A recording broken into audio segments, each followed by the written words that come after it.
Dan untuk membahasnya saat ini telah hadir di studio kami, studio CNBC Indonesia, Presiden Direktur PT Mirah Ganal Energy, Kak Davi Yaya. Selamat siang, Pak Davi. Apa kabar, Pak Davi? Selamat siang, baik pagi ini. Oke, Pak Davi, melihat komitmen begitu ya yang tentunya dilakukan oleh Mirah Green Energy ini, kalau dilihat ngarahnya atau mengarahnya bermuara pada mini refinery. Sebetulnya bisa diceritakan juga mini refinery itu apa sih, Pak? Dan tujuannya dibangun mini refinery itu akan seperti apa nantinya? Dan juga untuk rencana dan juga targetnya akan dibangun di mana saja. Silakan, Pak Davi.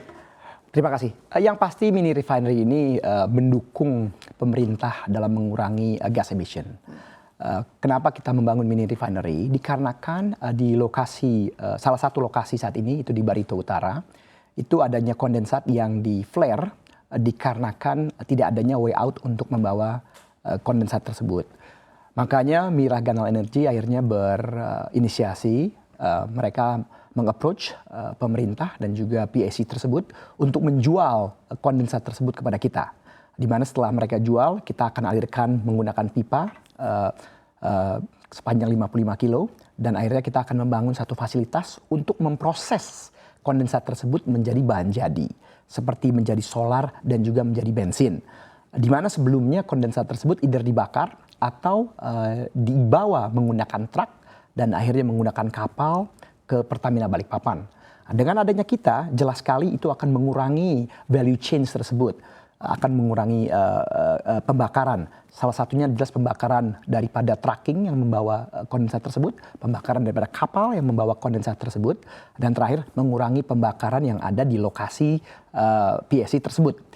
Memang kedepannya lokasi akan terjadi di beberapa tempat, di mana lokasi-lokasi yang memiliki gas atau memiliki kondensat yang dibakar atau di flare, itu kita memang sudah melakukan approaching untuk kita beli dan akhirnya kita proses menjadi bahan jadi.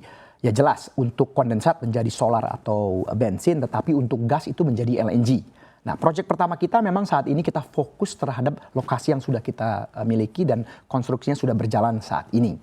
Memang kedepannya kita harapkan kita untuk the next 5 year ya, planning kita itu kita bisa membangun dengan total kurang lebih 30 barrel per day. Tapi saat ini kapasitas yang kita miliki dikarenakan kondensat yang kita dapatkan kurang lebih antara 500 sampai 1000 barrel. Jadi fasilitas yang kita miliki saat ini dapat memproses up to 1000 barrel per day. Di mana barang tersebut juga hasil jadinya akhirnya bisa dinikmati oleh masyarakat setempat.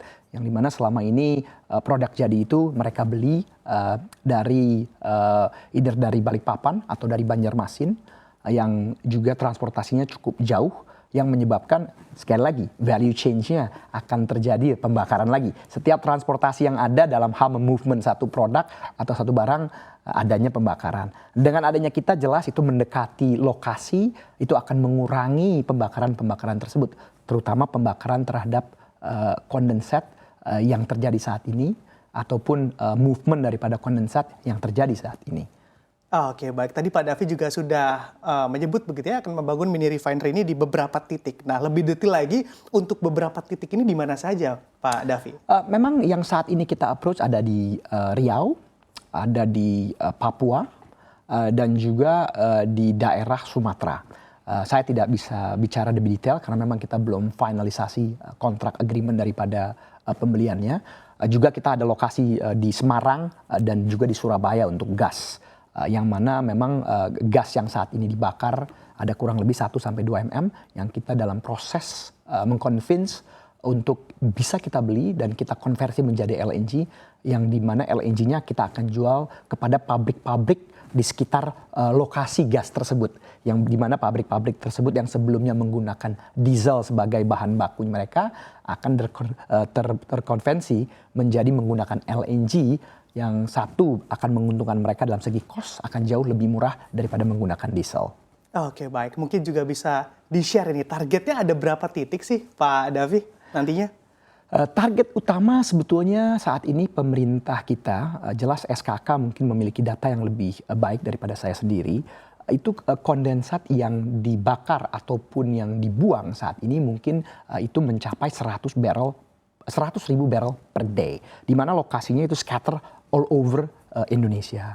Jadi kalau dibilang berapa banyak, memang ini kemampuan daripada kita melakukan studi, analisa, dan juga finansial.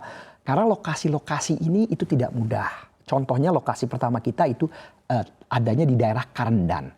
Tidak adanya akses dari Muara TW terhadap lokasi kita yang menyebabkan kita harus membangun 55 km jalan dan juga membangun beberapa jembatan untuk kita bisa kita memobilisasi kita punya material. Jadi kalau dibilang berapa banyak, berapa cepat, ini adalah kendala kita. Memang kita memiliki target untuk the next 5 year, kita bisa mencapai target 30.000 barrel per day untuk keseluruhan refinery yang akan kita bangun. Untuk banyaknya mungkin untuk kapasitasnya akan variasi ya. Dari yang tadi 1.000 barrel, 5.000 atau lebih. Tapi memang target kita itu untuk meng-capture sebanyak mungkin untuk mengurangi pembakaran yang terjadi di Indonesia ini. Oke, baik, kita tunggu ya. Nanti kan 5 tahun ke depan akan ada berapa begitu produksi dari perusahaan Anda. Nah, ini juga Anda kita cermati juga sebetulnya banyak juga yang bertanya begitu, sebetulnya bedanya apa sih Pak David terkait mini refinery dan juga kilang minyak ataupun gas yang ada di Indonesia saat ini? Ini pertanyaan sangat bagus. Yang kita ketahui memang kan perdebatan panjang pemerintah, Pertamina, mereka hanya fokus terhadap kilang-kilang besar. Di mana kilang-kilang besar jelas itu harus mendapatkan pasokan dari luar. Karena produksi minyak kita kan tidak sesuai dengan kebutuhan kita per hari. Kalau mini itu memang disesuaikan dengan bahan baku yang ada. Jadi mini itu memang di bawah 10.000 barrel itu termasuk dipanggilnya mini refinery. 1.000, 10.000 itu masih mini refinery. Jadi memang mini ini adalah satu, cost pembangunannya lebih murah, lokasinya pun bisa di mana saja, dan juga bisa disesuaikan dengan pasokan yang ada.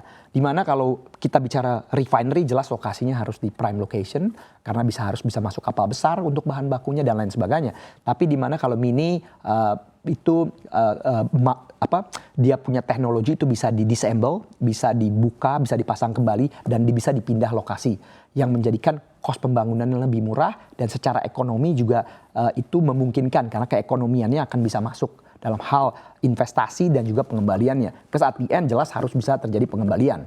Nah, maka dari itu untuk mini ini karena penjualannya sekitar lokasi, pembangunannya di lokasi, bahan bakunya juga dekat dengan lokasi, makanya cost-nya menjadi sangat rendah.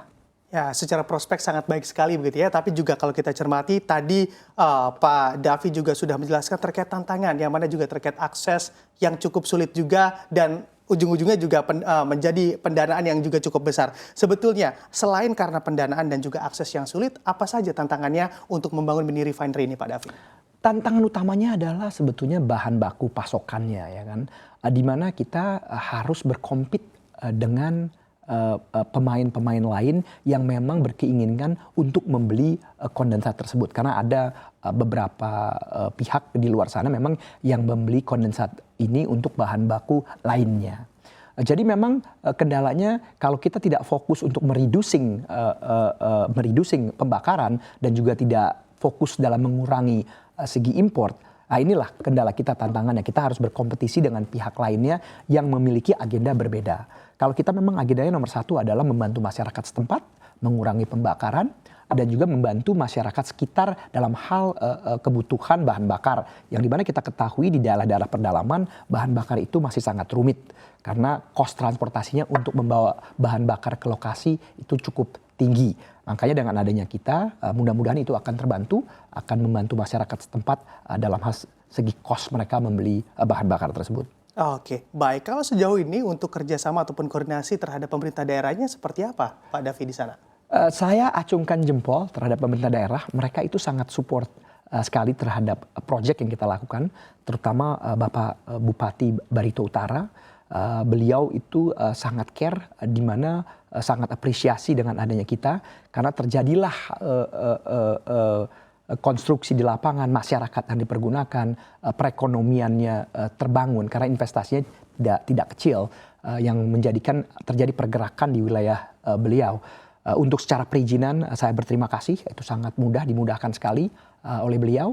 Sampai sekarang pun mereka selalu menanyakan kepada kami apa yang mereka bisa bantu dalam hal menyupport kita bisa menyelesaikan proyek ini. Oke, berarti memang pemerintah daerah juga ikut memberikan kemudahan begitu ya di sana. Nah, kalau misalnya kita bicara terkait impor begitu terkait minyak dan juga gas, Indonesia juga masih menjadi net importer minyak. Apakah dengan adanya gagasan Anda begitu ya terkait pembangunan dari mini refinery ini juga akan membuat Indonesia tidak menjadi pengimpor minyak lagi ke depannya? Kalau saya bilang tidak menjadi, mungkin saya salah. Tapi kalau di posisi saya, karena dengan adanya nanti micro mini refinery di banyak location, jelas itu akan membantu mengurangi import negara dalam segi minyak. Jelas dengan kondensat yang kita ambil atau gas-gas yang kita ambil dan kita konversikan menjadi bahan bakar, itu jelas akan menjadi satu komponen pengurang. Nah, tapi berapa banyak pengurangnya jelas dengan nanti berapa banyak kondensat atau gas yang bisa kita dapatkan. Tapi kalau dibilang menghilangkan, nah itu mungkin saya tidak berani bicara. Tapi kalau saya bilang saya mengurang, benar. Kami akan membantu pemerintah dalam hal mengurangi import dan juga mengurangi subsidi jelasnya. Oke, tapi target terdekatnya misalnya saja di awal 2023 nanti untuk MGE sendiri seperti apa sih Pak Davi? Oke, target yang pertama di 2023 ini kita akan memulai konstruksi pembangunan mini refinery kita yang ada di Kalimantan Tengah, yaitu di Barito Utara ini. Untuk memproses kondensat yang kita dapatkan dari PSC dan menjadikan itu bahan bakar. Dan juga memang di 2023 ini kita sudah meng-approach ada lebih dari 5 lokasi lainnya yang sudah di pipeline yang untuk kita planning untuk mendesain supaya di akhir 2023 kita juga bisa membangun lokasi-lokasi lainnya. Oke, kita harapkan bersama begitu ya untuk target di tahun depannya juga lancar. Nah ini kita jeda terlebih dahulu, semakin menarik dialognya dan tetaplah bersama kami Pak Davi karena memang kita akan lanjutkan usai jeda. Tetaplah bersama Profit CNBC Indonesia.